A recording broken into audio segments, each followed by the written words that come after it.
So எனக்கு first நீங்க எப்ப வந்து பார்த்தீங்க? உங்களோட முதல் சந்திப்பு எப்படி இருந்துச்சு? ஃபர்ஸ்ட்டு நான் 2016 வந்து டிபார்ட்மெண்ட்டில் செகண்ட் இயர் நான் பண்ணிட்டு இருந்தேன். ஸோ அப்போ வந்து நிம்ஹான்ஸ் போகிற மாதிரி தான் இருந்துச்சு. நிம்ஹான்ஸ் பெங்களூர் போகிறதுக்கு லாஸ்ட் மொமெண்ட் வரையும் போயாச்சு. ஆனால் எல்லாரும் என்ன சொல்லிட்டாங்கன்னா 2 பேர் மட்டும் அங்கே தனியாக போக வேணாம், நீங்கள் நிப்மெட் போங்க. அந்த டைம் லாஸ்ட் மினிட் சேஞ்சில் தான் நான் நிப்மெட் வரேன். நிப்மெட் வந்தோடனே ஒவ்வொரு வீக்குமே ஒவ்வொரு டிபார்ட்மெண்ட் போய் நாங்கள் எக்ஸ்போஷர் பண்ணணும். ஸோ அதை வந்து நாங்கள் ஒரு ரிப்போர்ட்டை எழுதி கொடுக்கணும். செகண்ட் வீக்கில் தான் இவரோட டிபார்ட்மெண்ட் வந்தேன். அப்போ தான் இவர் பிஎட் ஃபைனல் இயர் பண்ணிட்டு இருந்தாங்க.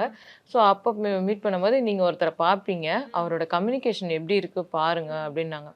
அவரை ஃபஸ்ட்டு பார்க்கும்போது ஒரு பிளைண்டுன்னு நான் நினச்சேன். அப்புறம் எல்லாருமே இந்த கையில் இப்படி ஸ்க்ரிபிள் பண்ணுறது, சைன்ஸ் கட்டுறதுலாம் எனக்கு கொஞ்சம் டிஃப்ரெண்ட்டாக இருந்துச்சு. ஏன்னா நான் ஹியரிங் இம்பேர்மெண்ட் சில்ட்ரனும் பார்த்துருக்கேன். அவங்களாம் வந்து ஷோ தான் பண்ணுவாங்க.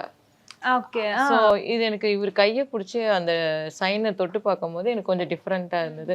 அப்போ தான் நான் கேட்டேன், இவர் என்ன கண்டிஷன் அப்படிங்கும்போது, இவங்க டெஃப் பிளைண்டுமா, நீங்கள் படிச்சிருப்பீங்களே. Naga double roasted rava and Naga கடலை மாவு.